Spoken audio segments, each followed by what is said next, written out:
Good morning. Visitors today won't know that my husband, whose name is Jason, is about to be officially ordained as a UU minister. Over the last couple of years of his finishing seminary, I've been the guest musician or the guest speaker at about 20 different UU congregations in several states, from New York to California. So I've had the opportunity and the pleasure of interacting with a lot of different congregations. When my husband started on this path to become a UU minister, I did not anticipate things like the good-natured jokes about minister spouses pouring tea, or that people would have expectations of a minister spouse at all. I started looking for things online about being married to a minister, and UU ministers' families, and our 7 principles, and mostly what came up were Christian-related links. So up pops this link on Google called 7 Qualities to Look For in a Minister's Wife. Literally nothing on this page applied to me. Equally disappointing was the next link, what makes a minister's wife a success? Even when the gender pronoun is correct, I'm just not a trophy husband. And I would hope that UUs in particular would not want me to be. So I want to be very clear that the ideas and the opinions that I express today or at any other time may or may not be shared by my spouse, who happens to be a minister. When I have spoken about the lack of diversity in UU congregations, I have gotten the distinct impression that a lot of us are exhausted trying to figure out exactly that issue. It frustrates me when I think about how pro-same-sex marriage we UUs have been for years. And yet, what percentage of this congregation is gay or lesbian? 2%? 1.5%?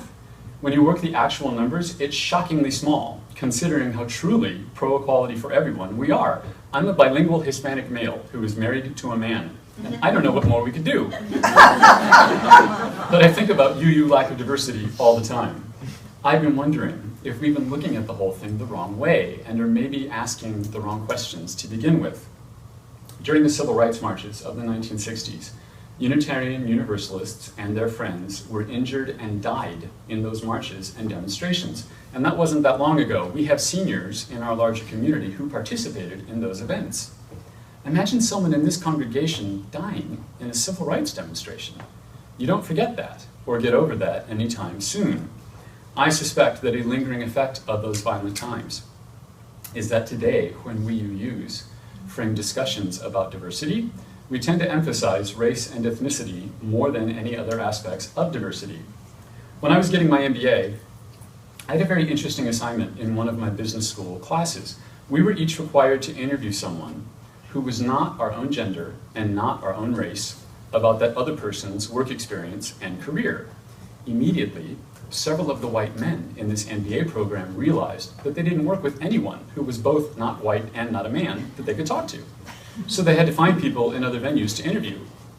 The most interesting result that came out of interviewing people in that category, non-white women, is that every single one of them said that being a woman was much more often an obstacle in their careers than whatever race or ethnicity they each were. Their sex was a much bigger issue. This has been my personal experience with my sexual orientation. I have experienced discrimination because I'm Hispanic, but far more often and much more severely because I'm gay. And when I have been hassled for being Hispanic, it has very rarely been at the hands of white people, by which I mean people of Northern European descent. I'll be using that term white people several times today. Something that did not become apparent to me until I was in high school and working for a large department store is that with people of Northern European descent, I pass as a Midwestern white guy. But with employees and customers whose background was Asian, or Latin American, or Middle Eastern, they could always pick me out of a crowd as being someone who probably spoke something other than English, when we had customers who spoke Arabic, or Farsi, or Spanish, or Tagalog, or even Korean or Japanese. I had no idea, previous to this, how obvious I was, or how invisible I was, depending on the observer. I grew up in a diverse part of Los Angeles. You could walk the length of my high school campus, and you could hear at least 7 or 8 different languages. A lot of the kids, as individuals themselves, were racially mixed, all kinds of different mixes. And the ones who were half white and half something else, a lot of them complained about their non-white relatives being kind of mean to them because of their being half white.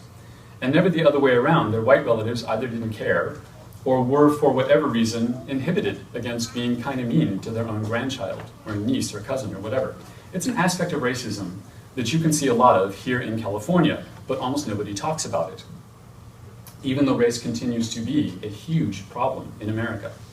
I wonder if maybe, instead of framing our UU lack of diversity issue in terms of race, or gender, or any specific demographic, I wonder if we should be framing our inquiries more in terms of struggle. As a gay Hispanic male, and there aren't many of me in Unitarian Universalism, when I visit UU churches, or when I go to things like General Assembly, I notice who is not there. And one of the characteristics that seems to be common to the many demographics that are missing from our congregations is that we don't seem to attract very many people who struggle as a daily fact of life. All over the country, that says to me that we must be coming across in some way as not very welcoming to people who struggle as a daily fact of life. All over the country, we do very well with people who are temporarily struggling with illness or injury. But those who struggle all the time, physically, financially, legally, not so much. Groups of people who are stereotypically privileged, but who also struggle in some way are a good example of this. There's a lot of backlash in the media right now around that word privilege.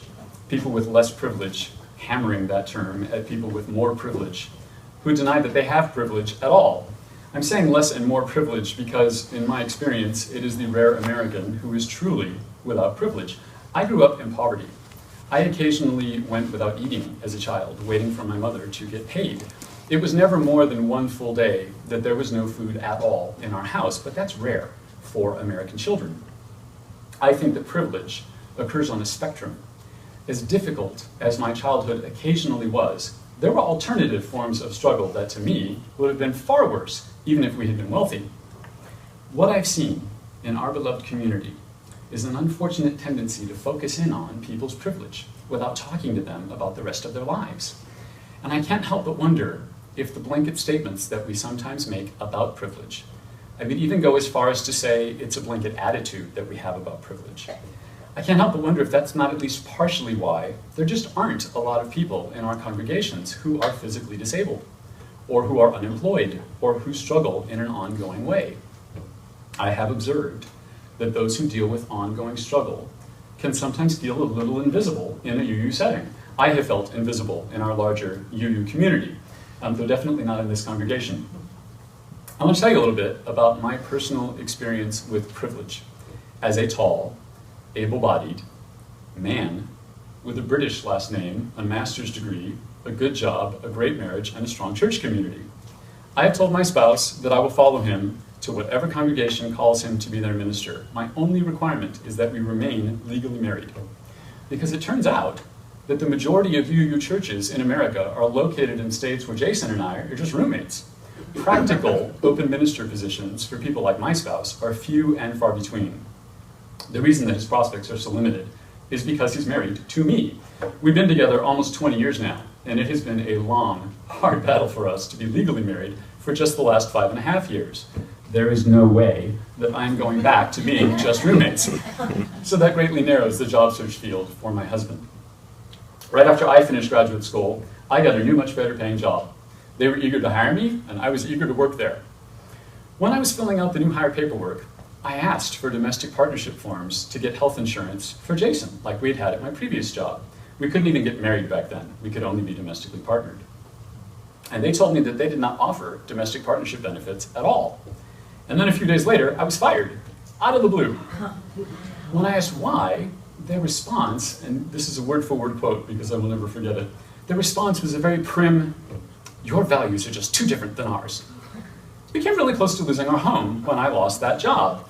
Probationary employment periods, by the way, are the legal loophole around firing gays and lesbians in states where that's illegal. But the fact is that in most of the United States, it's perfectly legal to fire somebody for no other reason than that they are not heterosexual. Now, I am very well aware that while I was interviewing for that job, that at no point did anyone look at me and think to themselves, well, Aaron Lawrence, we're going to have to widen doorways and put down wheelchair ramps, and wouldn't it just be easier if we hired somebody else? I know that no one ever looked at me and thought, well, this guy's just going to get pregnant in a few months and leave. Shouldn't we think about hiring someone else instead? And I also know that there wasn't even the possibility of those kinds of thoughts occurring to anyone in connection with me. I understand I have a certain automatic level of privilege. Unfortunately, I've sometimes gotten the impression that the UU community believes that not being hired for that job because of being Hispanic would have been worse somehow than the fact that I actually was fired from that job for being gay. When an important part of your life involves our wonderful community of Unitarian Universalism, I think it can sometimes be a little bit easy to forget just how ugly the rest of the world can be. UU churches are where I feel I can be unguarded and relaxed. And here in my own congregation is where I feel wanted and loved, which is why I'm being so explicit about what the non-UU world is like for me. When my husband and I are out in public, there's a part of my consciousness that is constantly watching everyone around us, that is perpetually sizing people up, trying to determine if someone might mean us harm or harassment. We both grew up being assaulted on a regular basis. And in much of our own country today, right now, just holding hands with my spouse in public, that's all that it takes for one or both of us to end up in a hospital emergency room. Blanket statements about how privileged I am are off-putting. If you're new to Unitarian Universalism, we have a saying that we comfort the afflicted and we afflict the comfortable. So, about being Hispanic and UU, because I'm almost done afflicting the comfortable this morning, I promise, and then it gets better. When I was a kid, people in my neighborhood and kids at school sometimes would tell me, don't say Hispanic, say Chicano. I just dated myself, right? That was a long time ago. Now I'm hearing UUs say things like, don't say Hispanic, say Latino. What I want to say, as nicely as possible, is that I do not like being corrected about my own ethnicity. I refer to myself interchangeably as Latino or Hispanic. I just don't like being corrected about it. It reminds me of a situation when I was a boy. I lived in Arizona, rural Arizona, for a very brief period, and my older brother worked with a Navajo woman who occasionally referred to herself as Indian. Sometimes, well-meaning people would correct her and would tell her, don't say Indian, say Native American. Some people would go as far as to explain to this woman, who grew up on a reservation, that there was a history of oppression against Native peoples, and that she had learned to refer to herself as Indian, as though she couldn't possibly have arrived at that information without their help, and seeing no difference between some people teaching her to say Indian and others teaching her to say Native American. If I were Navajo, I believe I would not refer to myself as Indian, but I don't know if there is a way to correct a marginalized person about how they're marginalized without it being kind of annoying at a minimum. Yo hablo español, y eso quiere decir que I speak Spanish. To me, Latino is just a Spanish word that means Latin, which can be a lot of things, Italians or Latins. And Hispanic is an English word that specifically means Spanish-speaking Latin. The feedback that I've gotten on that word, Hispanic, is that it's a narrowly defined term. That means that your ancestry traces back to Spain, and that a lot of Spanish-speaking people can't trace their ancestry to Spain, which is true. The only reason that most people in South America speak Spanish today is the same reason all Navajos speak English today. I get that. I respect that, and in my case, I do trace my ancestry directly back to Spain. My mother's name was Natalia Fuentes, and her dad was Mexican, and her mom was Spanish. I think of myself as a hybrid. I sometimes forget that my background is more mixed than most Americans, so I'm still surprised when friends or coworkers hear mariachi or flamenco music and they don't like it. And I remember when my husband, who's from Indiana, when we first moved in together years ago, I had mariachi music playing and I was cooking. And he came into the kitchen and he said, oh, you're making Mexican food, again. And I looked at the tray of enchiladas and the pot of beans and the pot of rice and I thought, no, I'm just making food. That was the moment when I realized that a lot of people viewed my regular everyday diet as Mexican food. My mom taught me how to cook. My mom taught me how to sing. And as a defiant and angry ex-Catholic, she tried to teach me a fundamental distrust of organized religion. Fortunately, that did not stick. Both of my parents had good reason to be very wounded by religion, and here I am, married to a minister. We UUs get constant examples of visitors walking through our doors who have had bad experiences in whatever religion they've left behind, and they're so happy to have found us. In fact, many of us were that visitor at some point in the past, right? I'll tell you, every single time that I have met someone who I find out they grew up UU, the words have actually gone through my head. Gee, I wish that had been me. At the same time, I feel there is the very real danger of believing that we're better than other religions, and so don't need to improve ourselves or even re-examine ourselves as a community. It's so much easier to just sit back and point out the many ways that we are in fact more egalitarian than whatever your least favorite religion might be. Okay, let's switch gears to something a little more cheerful. Last year, something wonderful, something amazing happened in America. At the beginning of last year, only 4 states out of 50 legally recognized my marriage. And then, during a 6-month period in the middle of the year, we suddenly jumped to 17 states recognizing my marriage. Now, 17 is not 50, and more than a dozen states immediately filed anti-gay laws in response, so there's still a long way to go. But leaping from 4 to 17 in half a year was pretty amazing. A couple of months after that happened, I noticed that all over Facebook and YouTube and Twitter, all over the online community, 2 fascinating things occurred. The first is a type of picture or video that started to go viral, meaning that millions of people viewed them within just a couple of days of them being put online. I brought some of these pictures to show all of you. Let's see if this works. This first one is a wild polar bear that visits that dog in its yard every day. They romp around and they play together, sometimes they nap. And then the bear always goes away and he comes back the next day to play some more. This is a lion, tiger, and bear who live together in a sanctuary. There are no barriers between them, and the 3 of them are the best of friends. This is a dog parenting little ducklings. This is a tiger parenting little piglets.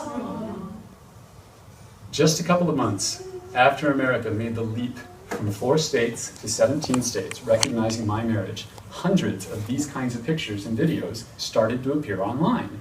From my perspective, as millions of people are re-examining human relationships, and for the first time in a positive way are officially acknowledging that different kinds of relationships exist, as they always have, all of a sudden people are noticing that lots of different kinds of relationships exist, as they always have. And that's the second fascinating thing.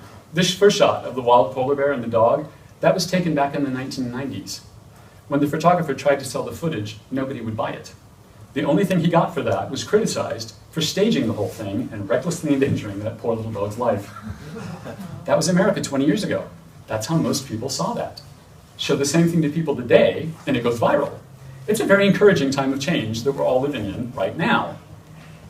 My hope for Unitarian Universalism is that we will also continue to grow and change. Compared to other religions, I believe we are preferable to other faith traditions. At one point in our history, we looked at ourselves and we noticed that pretty much all of our ministers were men. So we decided to do something about that. Today, almost 70% of our ministers are women. It's a clear majority and more than any other faith tradition. That did not happen by accident. We had to love each other enough. We had to love our principles enough to even begin to look at an embarrassing and difficult issue. Improving on that situation did not happen overnight, and we certainly can't point to that one issue and say, we're done. We are not done. Growing and loving and changing. I hope. Emphasizing race, emphasizing any aspect of diversity more than others, that comes from a wounded place. That comes from feeling disconnected. There is so much love and willingness to help and willingness to heal among UUs. I hope that this talk today can be a first step in the healing process. Joys and Sorrows is part of our services so that we can let other people know that an issue exists. I hope I have most of you here this morning at least considering the possibility that there might be an issue in our larger faith community. And if there is not, if this is entirely my personal wound and everything I've talked about today is my own unique perspective that is not shared by anyone else, I know that there are UUs who have never even met me who would find the love in their hearts and who would make the time and the effort to help heal me, because that's what we do for each other. Frankly, I don't think that this is all in my head. I suspect that people who struggle as a daily fact of life are more inclined to just leave or not join a congregation in the first place, rather than add more struggle onto their lives working to change things. I'm not leaving, partially because I'm kind of stubborn, mostly because my focus is not on changing anything. What I want, more than anything else, is to help to heal the wounds in the community that I love. I'm certain that some kind of change will come out of that healing. I've interacted with a lot more UUs all over the country who talk about changing the world than who talk about changing Unitarian Universalism. Almost nobody talks about healing Unitarian Universalism. Have you ever heard the expression, doctors make the worst patients? I'm glad that resonates with a couple of you. Are you willing to make the effort to help heal the wounded in our community?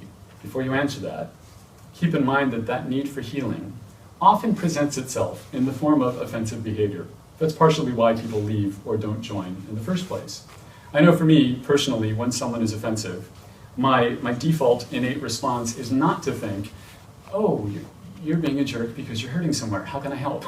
I get there eventually, sometimes almost immediately, but it's not my automatic response. One of the reasons I come to church is to have somewhere to let my guard down. So if something offensive happens, it hurts just a little bit more, right? Because I do not feel alone. Because I feel like all of you and so many others across the country, like we're all on this journey together, I am willing to make the healing of UUs my goal, rather than changing UUs being my goal. And I would like to invite all of you to join me.